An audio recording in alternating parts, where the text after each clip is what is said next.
नमस्कार सभी को, मैं Navneet Gautam classes of physics में आप सभी का स्वागत करता हूं। बीएससी 4th सेमेस्टर, ठीक है जी। मॉडर्न फिजिक्स आप लोग पढ़ रहे हैं और मॉडर्न फिजिक्स में आज हम पढ़ने वाले हैं आपका माइकलसन-मोरले एक्सपेरिमेंट, ठीक है जी। तो माइकलसन-मोरले एक्सपेरिमेंट आपका एक बहुत ही इम्पोर्टेंट टॉपिक है। आइए इसे देख लेते हैं। देखो, आप सभी जानते हैं कि इस समय आप जानते हो स्पेस जो होता है, जो फ्री स्पेस होता है, वहाँ पर कौन सा मीडियम है? वैक्यूम है। वैक्यूम है या एयर है? क्या है आप लोग खुद बताएं। या वाटर है या कोई अदर मीडियम है?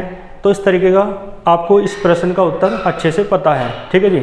तो आप सभी जानते हैं अब जो फ्री स्पेस में मीडियम होता है वो कौन सा होता है? वैक्यूम होता है, ठीक है जी। यानी निर्वात होता है, ठीक है जी। अंतरिक्ष में जो माध्यम होता है, ठीक है जी। लेकिन पहले ये बात नहीं पता थी, तो जो साइंटिस्ट थे उन्होंने एक मीडियम माना था और उस मीडियम को नाम दिया गया था ईथर, ठीक है जी। तो देखो लिखा है, according to wave theory of light, जैसा आप जानते हैं प्रकाश के तरंग सिद्धांत के अनुसार, प्रकाश के तरंग सिद्धांत के अनुसार क्या होता है? जो लाइट सोर्स होता है, प्रकाश स्रोत होता है, वो क्या उत्सर्जित करता है? प्रकाश तरंग जो उत्सर्जित करता है, ठीक है जी। ये सबको पता है 12th से ही। तो according to wave theory of light, ठीक है जी, वेव थ्योरी ऑफ लाइट के अनुसार जो लाइट सोर्स है वो इमिट करता है वेव्स को, ठीक है जी, सभी संभव दिशाओं में, इन ऑल पॉसिबल डायरेक्शंस, ठीक है जी, सभी डायरेक्शंस में। क्लियर है? तो इन वेव्स को चलने के लिए किसी मीडियम की तो आवश्यकता होगी, ठीक है जी। तो एक मीडियम आवश्यक होता है वेव्स को चलने के लिए, ठीक है। अब तो आपको पता है कि जैसे सन से अर्थ तक लाइट आती है या लाइट वेव्स आती हैं, तो वो फ्री स्पेस या वैक्यूम से होकर आती हैं, ठीक है जी। तो मीडियम की आवश्यकता नहीं होती अब, लेकिन पहले ऐसा माना गया था कि इन वेव्स को चलने के लिए किसी मीडियम की आवश्यकता तो होगी। तो इसलिए क्या लिखा है? सो ए मीडियम इज रिक्वायर्ड, अतः एक माध्यम आवश्यक है फॉर प्रोपोगेशन, संचरण के लिए, ऑफ वेव्स, तरंगों के संचरण के लिए एक माध्यम की आवश्यकता है ना, ये आवश्यक है, ठीक है जी। एक मीडियम रिक्वायर्ड है, आवश्यक होता है, ठीक है, किसके लिए? प्रोपोगेशन ऑफ वेव्स के लिए। तो इस मीडियम को क्या नाम दिया गया, क्या माना गया? This medium was considered ether, ठीक है जी। इस मीडियम को ईथर समझा गया, विच फिल्स स्पेस, जो रिक्त स्थान है ना, जो ईथर नाम का मीडियम है वो किसे भरता है? ये जो स्पेस है ना, ये जो अंतरिक्ष है और ये जो रिक्त स्थान है उसे भरता है, और प्रत्येक पदार्थ को भेद देता है, भेदन करता है, ठीक है जी। यानी पदार्थों के आर पार गुजरता है, ठीक है जी। तो लिखा है यानी चारों तरफ ईथर ही ईथर है, इस तरीके से समझा गया। देखो लिखा है विच फिल्स, जो भरता है स्पेस है ना, रिक्त स्थान को, एंड पेनिट्रेट्स, और वेधता है, भेदन करता है किसका? ऑल मैटर, है ना, सभी पदार्थों का, ठीक है जी। क्लियर है? तो पहले ऐसे माना गया, ठीक है जी। ब्रैडले एक साइंटिस्ट हुए, उन्होंने इंडिकेट किया, ठीक है जी। देखो फिर एक समस्या खड़ी हुई, भाई अब हमने मान तो लिया कि ईथर है ना, चारों तरफ, इन वेव्स के चलने के लिए एक मीडियम आवश्यक था, तो हमने माना ईथर है, ठीक है जी। लेकिन ईथर के मानने से एक समस्या खड़ी हुई कि ये जो मीडियम है जिसे आप ईथर कह रहे हैं, ये स्टेशनरी है या मोशन में है? यानी ये मीडियम जो है वो मोशन कर रहा है या स्टेशनरी है, रिक्त, ठीक है जी। इसका मतलब क्या हुआ? दो में से एक बात हमें जाननी आवश्यक थी कि ये जो माध्यम है जिसे हम ईथर कह रहे हैं, ये स्थिर है या फिर ये गति कर रहा है, ठीक है जी, इस तरीके से। तो एक मतलब बात इस पर काफ़ी है ना रिसर्च हुई। तो एक साइंटिस्ट उन्होंने लाइट थ्योरी के अनुसार, लाइट के प्रोपोगेशन के अनुसार, है ना, इंडिकेट किया, निर्देशित किया, क्या कि दैट, है ना, क्या निर्देशित किया? That ether must be stationary, है ना, इन स्पेस, स्पेस में ये है ना, जो स्थान है, जो अंतरिक्ष है, उसमें जो मीडियम है जिसे आप ईथर कह रहे हैं, वो कैसा होना चाहिए? स्थिर होना चाहिए, स्टेशनरी होना चाहिए, ठीक है जी। और वो कैसे इन्होंने स्टेशनरी बताया वो हमारे, है ना, अब यहाँ पढ़ने की आवश्यकता नहीं है। इन्होंने ये बताया, ठीक है जी, कि जो ईथर मीडियम है वो कैसा होता है? स्टेशनरी होता है, ठीक है जी। अब एक बात आपको पता है भाई, चारों तरफ है ना, ये क्या है? मतलब ऐसे देखो जैसे अर्थ है, तो अर्थ के चारों तरफ सब क्या है, ये स्पेस ही तो है, और उस स्पेस में जो मीडियम है उसका नाम है ईथर। ठीक है जी। अब तो आपको पता है वैक्यूम है, लेकिन पहले के दृष्टिकोण से देखो तो वो क्या है, चारों तरफ ईथर है। तो ये सारा ईथर है, ठीक है जी, बिखरा पड़ा है सब जगह ईथर है। ठीक है जी, हर पदार्थ में हर जगह ईथर ही ईथर है, और बीच में अर्थ है। तो अर्थ तो आपको पता है रोटेट करती है, और ईथर क्या है, जो मीडियम है ये वो रेस्ट में है, मैंने ब्रैडली ने बताया, और अर्थ रोटेट करती है। तो एक बॉडी रेस्ट में है ना ईथर, और एक बॉडी मोशन में, तो दोनों के बीच रिलेटिव मोशन होगी या नहीं, आपेक्षिक गति होगी या नहीं। आपेक्षिक गति का कॉन्सेप्ट मैंने आपको बताया था, जब दो बॉडी है ना, या तो दोनों ही मोशन कर रही हो डिफरेंट स्पीड से, ठीक है जी, या एक रेस्ट में हो और एक मोशन में हो, तो उनके बीच आपेक्षिक गति होती है, रिलेटिव मोशन होती है। ठीक है जी, बात समझ में आई। या तो दोनों ही मोशन कर रही हो डिफरेंट वेलोसिटी से, डिफरेंट स्पीड से, ठीक है जी, तो एक तेज चलेगी एक कम चलेगी, तो रिलेटिव मोशन कहलाएगी, उनकी जो मोशन है आपेक्षिक गति कहलाएगी। ठीक है जी। और या एक रेस्ट में है तो दूसरा मोशन में है, तो भी उनकी मोशन रिलेटिव मोशन कहलाएगी। ठीक है जी। यदि दोनों रेस्ट में है या दोनों यूनिफॉर्म मोशन से एक साथ सेम स्पीड से आगे बढ़ रहे हैं, तो वो रेस्ट कहलाता है। ठीक है जी, इतना कॉन्सेप्ट आप समझते भी होंगे। तो मैंने बताया अर्थ क्या है, मोशन में है, और ईथर क्या है, रेस्ट में है, तो दोनों के बीच एक रिलेटिव मोशन होनी चाहिए। तो बहुत एक्सपेरिमेंट्स हुए है ना इस रिलेटिव मोशन का पता लगाने के लिए। उनमें जो सबसे फेमस एक्सपेरिमेंट है वो है आपका माइकलसन मोर्ले एक्सपेरिमेंट। ठीक है जी। यानी माइकलसन मोर्ले एक्सपेरिमेंट का काम क्या है, तो इसका काम है उस आपेक्षिक गति को पता लगाना, उस रिलेटिव मोशन को पता लगाना जो ईथर और अर्थ के बीच है। ठीक है जी, क्लियर है। और ये 1887 में हुआ, 1887 में माइकलसन और मोर्ले नाम के दो साइंटिस्ट थे। और माइकलसन को तो आप जानते ही हैं, आपने थर्ड सेमेस्टर में ऑप्टिक्स में फिजिकल ऑप्टिक्स एंड लेजर वाली जो बुक थी, या मॉडर्न ऑप्टिक्स जिसे आप कहते हैं, उसमें माइकलसन इंटरफेरोमीटर पढ़ा होगा, है ना, पढ़ा था ना। तो माइकलसन एंड इंटरफेरोमीटर को ही इसमें इंस्ट्रूमेंट के तौर पर इस एक्सपेरिमेंट में यूज किया गया था। तो माइकलसन का इंटरफेरोमीटर है, माइकलसन भी उसमें थे, और एक मोर्ले थे। ठीक है जी। तो ये एक्सपेरिमेंट दोनों के नाम से जाना जाता है, माइकलसन मोर्ले एक्सपेरिमेंट। ठीक है जी। तो जितने भी एक्सपेरिमेंट्स हुए, बहुत एक्सपेरिमेंट्स हुए ईथर और अर्थ के जो रिलेटिव मोशन है उसका पता लगाने के लिए, तो उनमें सबसे फेमस जो है वो कौन सा है, माइकलसन मोर्ले एक्सपेरिमेंट। ठीक है, आगे लिखा है देखो, तो लिखा है यदि देखो मान के चल रहे हैं कि यदि अर्थ मटेरियल बॉडी, मटेरियल की बॉडी है ना ये, यानी कि अर्थ मूव करती है इन स्पेस में, ईथर में। ठीक है जी। और ईथर तो रेस्ट में है, तो एक रेस्ट में है एक मोशन में है, तो दोनों के बीच क्या होनी चाहिए, relative motion. So there will be a relative motion between earth and ether. Ether और अर्थ दोनों के बीच क्या होनी चाहिए, आपेक्षिक गति होनी चाहिए, रिलेटिव मोशन होनी चाहिए। ठीक है जी। लिखा है a number of experiments were perform किए गए बहुत अधिक, है ना, काफ़ी सारे प्रयोग टू डिटेक्ट, ज्ञात करने के लिए द रिलेटिव मोशन यानी आपेक्षिक गति को किस किस के बीच, बिटवीन अर्थ एंड ईथर। ठीक है जी, यही बात मैंने आपको बताई अभी। और इनमें जो सबसे फेमस है, अमंग दैम, इनमें मोस्ट फेमस है ना, सर्वाधिक प्रसिद्ध, ठीक है, कौन सा है, इज माइकलसन मोर्ले एक्सपेरिमेंट, जो परफॉर्म किया गया इन 1887 बाय यूजिंग माइकलसन इंटरफेरोमीटर। और इस एक्सपेरिमेंट में किस इंस्ट्रूमेंट को यूज किया गया, तो माइकलसन इंटरफेरोमीटर को। ठीक है जी।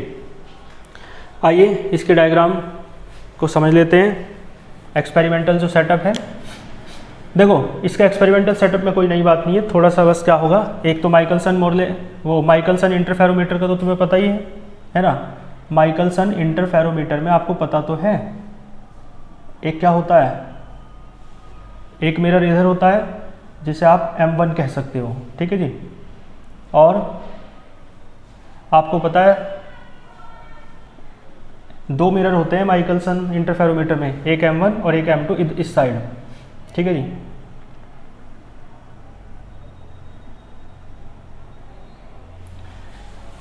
दोनों मिरर जो हैं वो एक दूसरे के क्या होते हैं, राइट एंगल, एक ऐसे और एक ऐसे, यानी एक ऐसे है एक ऐसे है, तो राइट एंगल है ना, ठीक है, यानी परपेंडिकुलर है दोनों एक दूसरे के। इसका नाम रख सकते हो आप M2, ठीक है जी। यहाँ पर आपको पता होता है एक तिरछी प्लेट रखी रहती है इस तरीके की, ठीक है जी। यहाँ पर एक लाइट सोर्स है, लाइट सोर्स से है ना लाइट वेव चलती है आगे,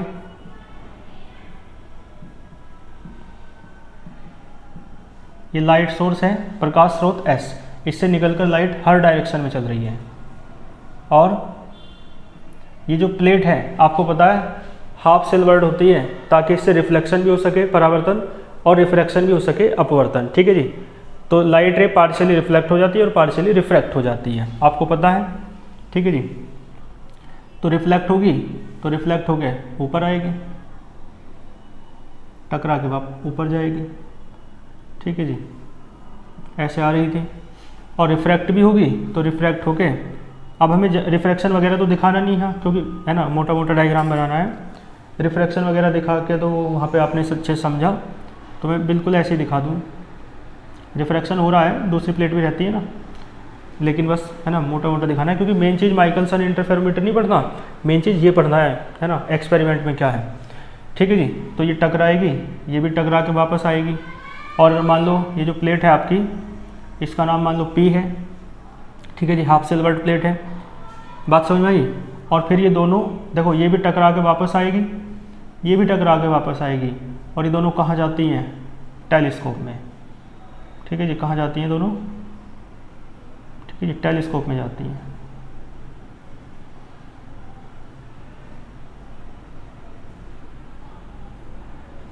ठीक है, कैसे बना लेना अच्छे से, ये टेलीस्कोप हो गया है ना, ये लाइट रे आ रही है, यहाँ से आप देख सकते हो इंटरफेरेंस पैटर्न दिखता है, इंटरफेरेंस फ्रिंजेस दिखती हैं, यानी व्यतिकरण फ्रिंजे या व्यतिकरण प्रारूप, ठीक है। ये है माइकलसन का इंटरफेरोमीटर का, है ना।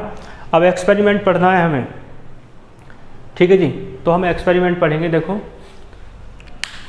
अब देखो, बात सुनना ध्यान से, ये जो एक्सपेरिमेंट रखा है, एक्सपेरिमेंटल जो एपरेटस रखा है ना, सेटअप रखा है, वो कहाँ रखा है, अर्थ पर, है ना। और अर्थ रोटेट हो रही है, देखो मान लो ये यहाँ रखा है, तो ये रोटेट हो रही है अर्थ, तो ये यहाँ से आगे जाएगा ही नहीं, यानी यहाँ है तो इधर पहुँच जाएगा, तो मान लो अर्थ ऐसे रोटेट हो रही है, ठीक है जी। तो जो एक्सपेरिमेंटल सेटअप यहाँ रखा है वो थोड़ा आगे चला जाएगा, ठीक है जी। और ईथर तो रेस्ट में है, तो ये क्या है, अर्थ पर है, ये जो मिरर वगैरह सब रखे हैं, प्लेट रखी है, P है ना, मिरर M1 M2 और प्लेट, ये तो सब अर्थ पर रखे हैं। अर्थ रोटेट होने से ये भी घूम जाएंगे, ठीक है जी। और लेकिन लाइट रेज जो हैं वो ऐसे चल रही हैं जैसे चल रही थी, ठीक है जी। तो रोटेट करा देते हैं, देखो रोटेट होके मान लो जो अर्थ है ऐसे घूम रही है ना, तो इस तरफ चल रही है, और मान लो अर्थ कितनी वेलोसिटी से रोटेट हो रही है, तो स्मॉल v वेलोसिटी से, ठीक है जी।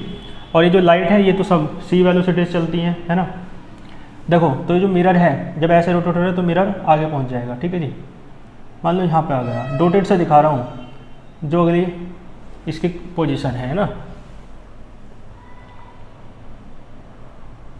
ठीक है जी। और ये मिरर भी आगे पहुँचेगा,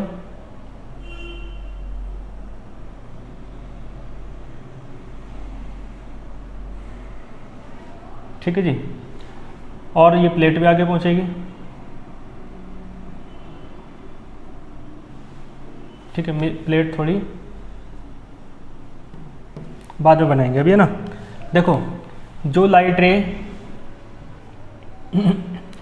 ऐसे आके ऐसे टकरा के यहाँ जा रही थी, अब वो कहाँ जाएगी, वहाँ पर, ठीक है जी। तो ये लाइट रे यहाँ पे दिखानी है, क्योंकि मिरर देखो लाइट रे M1 पे जा रही थी ना, तो अब भी तो M1 पे जा रही है, लेकिन ये M1 की दूसरी पोजीशन है, जिसे आप क्या कह सकते हो, M1 डैश, ठीक है। जिस पोजीशन को आप क्या कह रहे हैं, M1 डैश, ठीक है जी, क्लियर है। और जो प्लेट है वो भी आपकी आगे चली जाएगी, है ना, तो प्लेट आगे चली जाएगी थोड़ी सी, ठीक है जी। तो मान लो प्लेट यहाँ पे है, ये थोड़ा सा मैं एक काम करूँ, यहाँ पे दिखाऊँ बस, है ना, ताकि डायग्राम सिमिलर बने, ठीक है जी। अब मान लो देखो प्लेट यहाँ है, ये यहाँ की जो प्लेट है वो यहाँ आ गई, तो आपको पता है यहाँ से टकरा के वापस आ रही थी, तो इस तरीके से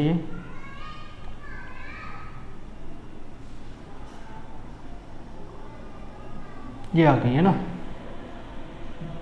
ये वेलोसिटी कितनी थी v, अर्थ की वेलोसिटी है ये या एपरेटस की, ठीक है जी।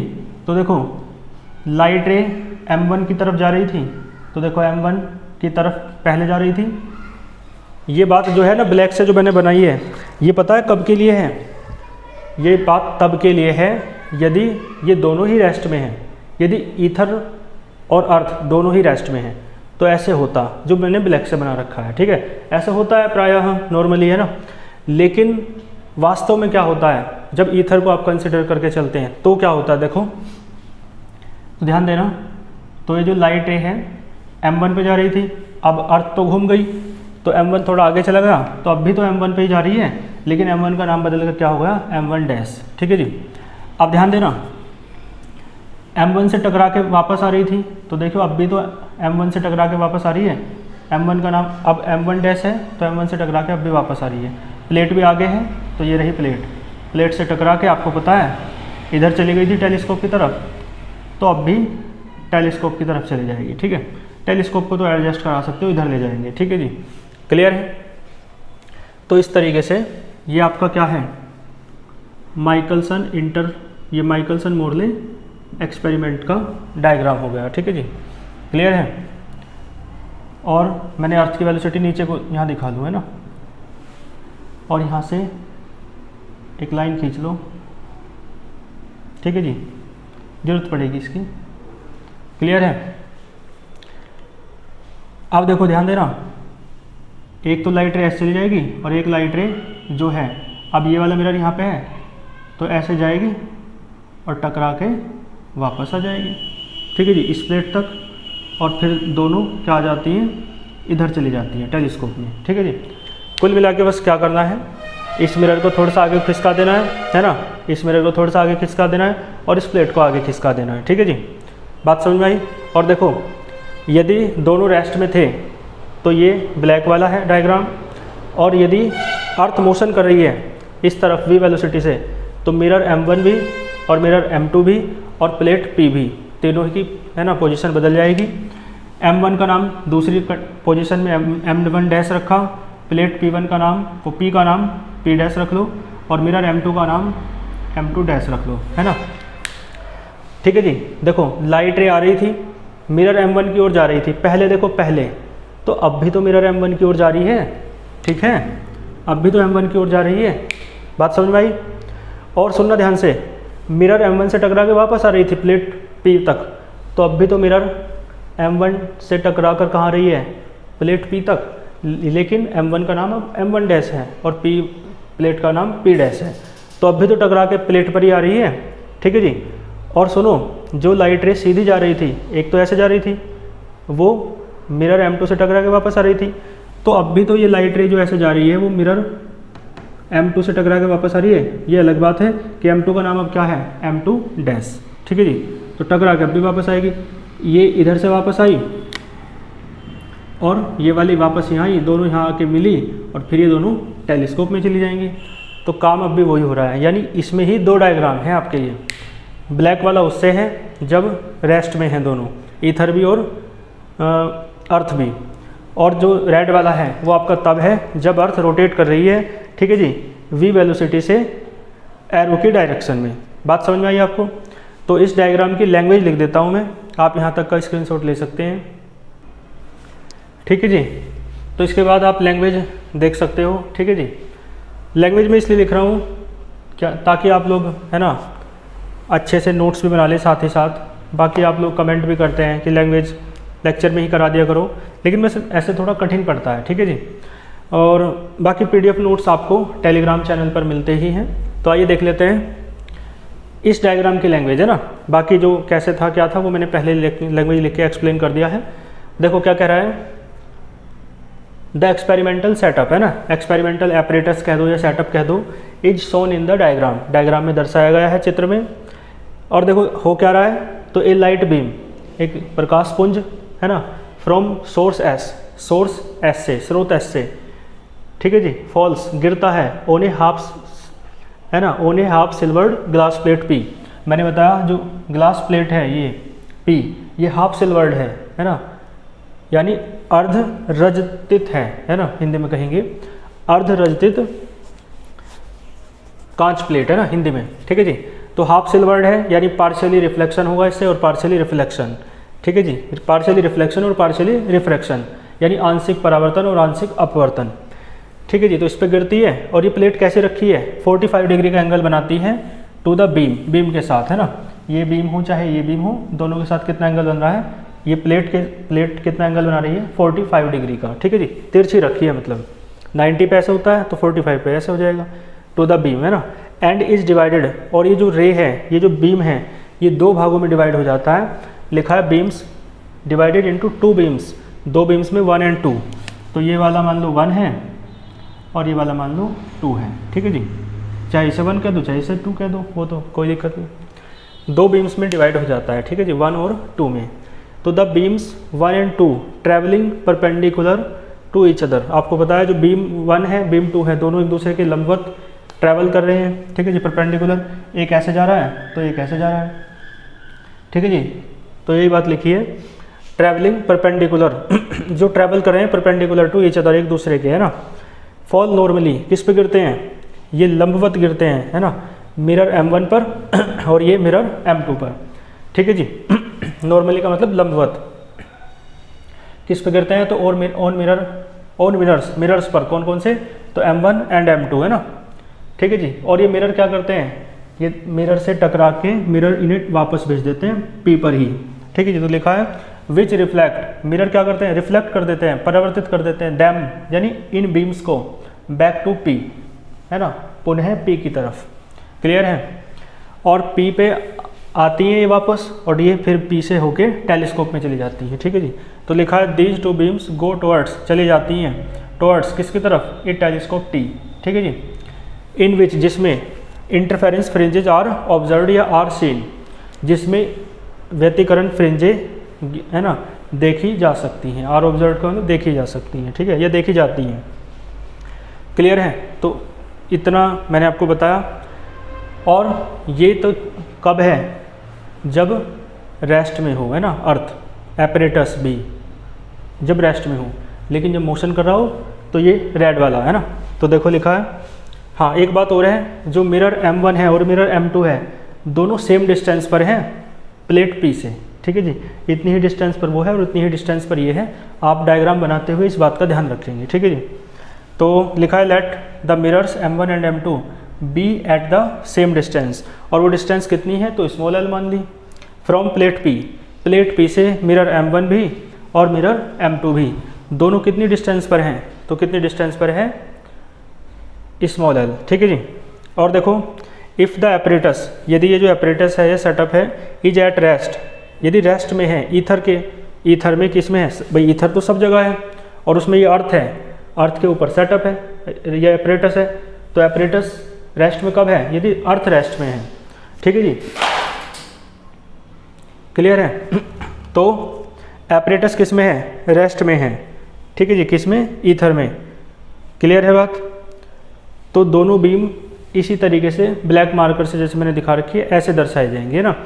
तो देन, कोमा का मतलब देन होता है, तो then the 2 beams would take the same time लेंगी, ठीक है भाई, जितनी दूर M1 है उतनी दूर M2 है, तो ये वापस आएगी टकरा के, है ना, ये वापस आएगी टकरा के, दोनों को P तक आने में, टकरा के वापस आने में सेम टाइम लगेगा। मान लो इसे T1 टाइम लग रहा है, इसे T2 टाइम लग रहा है, तो T1 बराबर T2 होगा, कब, यदि एपरेटस यानी कि अर्थ रेस्ट में है ईथर में, ठीक है जी, क्लियर है। लेकिन वास्तव में ऐसा नहीं होता, वास्तव में तो अर्थ रोटेशनल मोशन कर रही है ना, घूम रही है वो, तो एपरेटस भी घूमेगा उसके साथ साथ, है ना। मान लो इस डायरेक्शन में घूम रहा है v वेलोसिटी से, एपरेटस यानी कि अर्थ, क्योंकि एपरेटस अर्थ पे है ना, तो बट एक्चुअली किंतु वास्तव में द अर्थ एंड सो, और इस कारण एपरेटस भी इज मूविंग, गति कर रहा है, इन स्पेस में, थ्रू द ईथर से होते हुए, विद वेलोसिटी v से और v वेलोसिटी है, ये बात हमने मानी है, तो ब्रैकेट में लिखा है लेट। ठीक है जी। तो अब एक को बताओ, अब जो टाइम लगेगा वो सेम नहीं होगा। पहले जो यदि अर्थ और ईथर दोनों रेस्ट में थे तो मैंने बताया ये टाइम ले रही है t1, टकरा के वापस आने में ये t2, t1 बराबर t2 था। अब टाइम सेम नहीं होगा, क्यों? देखो ये लाइट रे जो है ये वाली, ये ऐसे जा रही है, ठीक है जी, क्लियर है, ये ऐसे जा रही है, और ये जो है आप खुद बताओ t1 टाइम कौन सा था भाई, m1 मिरर m1 पर गई और टकरा के वापस आ गई, वो t1 टाइम था, और मिरर m2 पे गई टकरा के वापस आ गई, वो t2 टाइम था टोटल। ठीक है, यानी जाके टकराना और टकरा के वापस आने तक का टाइम है। ठीक है, लेना है जो। तो अब देखो ये लाइट ऐसे चली, ठीक है जी, मिरर m1 से टकरा के प्लेट तक आ रही है, तो इसका टाइम है ना, एक तो लेना है, मान लो t1 है, और एक ऐसे जा रही है, मिरर से टकरा के वापस आएगी यहाँ तक, इसका टाइम t2।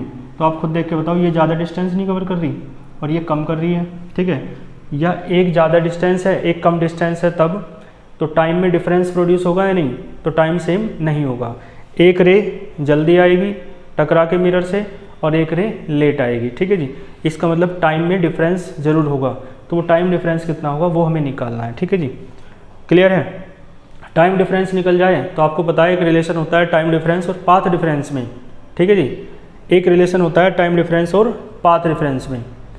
तो टाइम डिफरेंस यदि एक बार निकल जाए तो पाथ डिफरेंस भी आराम से निकल सकता है, और पाथ डिफरेंस निकल जाए तो पता चल जाएगा कि अर्थ कितनी रोटेट हुई है। ठीक है जी, क्लियर है। तो वहाँ से पाथ डिफरेंस निकालने से पता चल जाता है कि कितना रोटेशन होता है अर्थ का, या कितना हो रहा है। ठीक है जी, तो लिखा है the time taken by two beams. इस स्थिति में जब अर्थ और एपरेटस v वेलोसिटी से मोशन कर रहा है, तो जो टाइम है वो टेकन बाय टू बीम्स, दोनों बीम्स के द्वारा जो लिया जाने वाला टाइम है, आर नॉट इक्वल, वो इक्वल नहीं होगा। ठीक है, मैंने बताया एक रे जल्दी आएगी और एक रे लेट आएगी, तो जो जल्दी आएगी वो ज़्यादा, जो जल्दी आएगी वो कम टाइम लेगी, और जो लेट आएगी वो ज़्यादा टाइम लेगी। ठीक है जी, क्लियर है।